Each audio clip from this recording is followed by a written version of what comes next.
enantiomeric excess. So in before in stereochemistry we studied about racemic mixture. Racemic mixture क्या होता है? It is a solution containing 50% of each isomer. Each isomer मतलब 50% will be of R isomer and 50% will be of S isomer.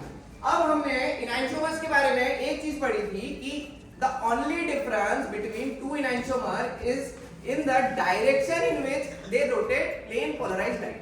Plane polarized light होती है हमारी a light that is vibrating in a one particular axis. तो इस plane polarised light को अगर एक 100% R enantiomer के सॉल्यूशन से पास किया जाएगा then this light will be rotated by some angle. For example ये लाइट अगर राइट साइड रोटेट हो रही है by R enantiomer, the angle of rotation let's say it is 15 degrees. Now because the light is rotating on the right hand side it is denoted by positive 15 degrees. This same light, if it is passed through S enantiomer, 100% pure S enantiomer, then this light will also be rotated by 15 degrees, but only in the opposite direction. So, ये light भी अभी 15 degrees से ही rotate होगी, just in the opposite direction, so it will be represented by a negative sign. So, the only difference between two enantiomers is that one will rotate it in a plus 15 degrees, one will rotate it by minus 15 degrees. अब जब मेरे पास racemic mixture है, in my racemic mixture 50% दोनों का present है, तो अगर मेरे पास 100 मॉलिक्यूल्स है, in total if I have 100 molecules, then the 50 molecules is for R, 50 molecules R के प्रेजेंट होंगे और 50 molecules S के प्रेजेंट होंगे. एग्री करते हो? Yes sir. That means R जो रोटेट करेगा 50 मॉलिक्यूल्स की वजह से जो रोटेशन आएगी that will be plus 15 degree. अब ये प्लस 15 डिग्री में लाइट रोटेट हो चुकी है. अब जब इसको S में से पास किया जाएगा ये वापस 15 डिग्री से अपोजिट डायरेक्शन में रोटेट हो जाएगी. Then this will rotate by minus 15 degree. तो नेट रोटेशन कितना निकल के आएगा? 0 degree. That is why a racemic mixture is said to be optically inactive. A racemic mixture is said to be optically inactive. Now, एक दूसरा example consider करो in which I have one enantiomer in higher quantity as compared to others. मतलब एक R enantiomer ज्यादा है या तो S enantiomer ज्यादा है. इस वक्त क्या होगा? For example 85-15 का रेशियो है. Now I have 85 molecules for R and 15 molecules for S. अब 85 मॉलिक्यूल्स की वजह से जो रोटेशन आएगी दैट विल बी मोर, मतलब इसके जो 15 मॉलिक्यूल्स रहेंगे 15 molecules of R will be cancelled out by 15 molecules of S. मतलब इक्वल क्वांटिटी एक दूसरे को कैंसिल आउट कर देंगे. तो इसके अगर 15 है तो इसमें से ये इसके 15 को कैंसिल आउट कर देगा. बचेंगे कितने? That means 85 minus 15 which is equal to 70. So ये जो 70 R molecules बचे रहेंगे जो भी ऑप्टिकल एक्टिविटी ऑब्जर्व होगी that will be only because of this 70 molecules that are present, right? The 70 molecules that are present that will only provide the optical activity.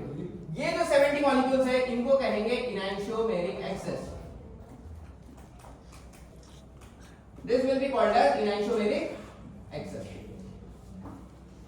ये होता है आपका enantiomeric excess. अब इस बात पे आते हैं कि इस चीज को कैलकुलेट कैसे करेंगे, कि हाउ टू कैलकुलेट कि कितना enantiomeric excess मेरे सिस्टम में प्रेजेंट है. Okay, so to calculate the enantiomeric excess, the formula that we use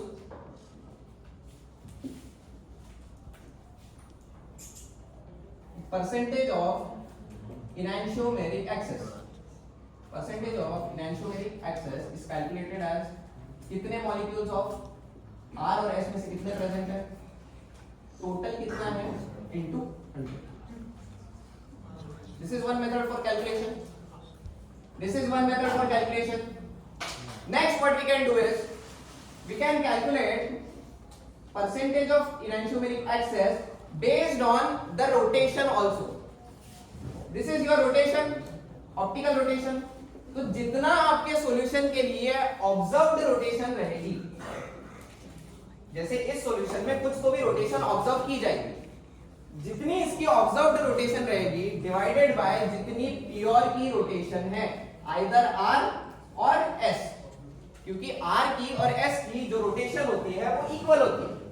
so either are और आइदर एस की जो प्योर रोटेशन रहेगी, इन दोनों का रेशियो, इन दोनों का जो परसेंटेज आएगा, that will give you the value of your enantiomeric excess. Now based on this understanding we will try to solve some question. तो मैं क्वेश्चन आपके लिए बोर्ड पे अभी स्क्रीन पे डिस्प्ले हो रहा होगा। The question is asking us to calculate the enantiomeric axis if the specific rotation of pure sample, specific rotation of pure sample, क्या गिवन है मेरे पास? गिवन है कि जो स्पेसिफिक रोटेशन है आइदर फॉर आर और for S is equals to -47.7 degrees, and the given that for pure this is specific rotation of sample, excuse me, this is specific rotation for sample. specific rotation pure का क्या है?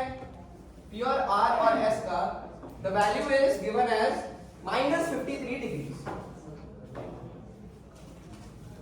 so इसके अगर percentage हम enantiomeric axis calculate करें, that will come out to be 47.7 -53 degrees into 100, which can be simplified to 4770 divided by 53, जो कि तो इसका आंसर अब निकल के आएगा, if you calculate it the answer will be around 90%. that means either r और s का दोनों का मिला के 90% enantiomeric axis प्रेजेंट है। तो इसमें से आप अगर कैलकुलेट करोगे कि r की क्वांटिटी कितनी होगी, s की क्वांटिटी कितनी होगी, तो हमें क्या मिला? r minus s is equals to 90, r plus s दोनों का भी रेशियो मिला के अगर ये 85-15 भी होगा या फिर एनी रेशियो, इनका आंसर क्या आने वाला है? 100 डिग्रीज। इन अगर इक्वेशंस को सॉल्व करोगे, r की वैल्यू अगर मैं कैलकुलेट करता हूं 90 प्लस s, पुट करो इसमें r is equals to 90 plus s, तो 90 plus s will be equal to 100, 90 plus 2s will be equal to 100। क्या है s की value? 2s is equals to, अरे 2s equals to 10, s is equals to 5, that means your s enantiomer is present by 5%, therefore your r enantiomer will be present 95%। अब आपके screen पे एक question display हो रहा होगा, I want you to answer that question in the comments. Thank you.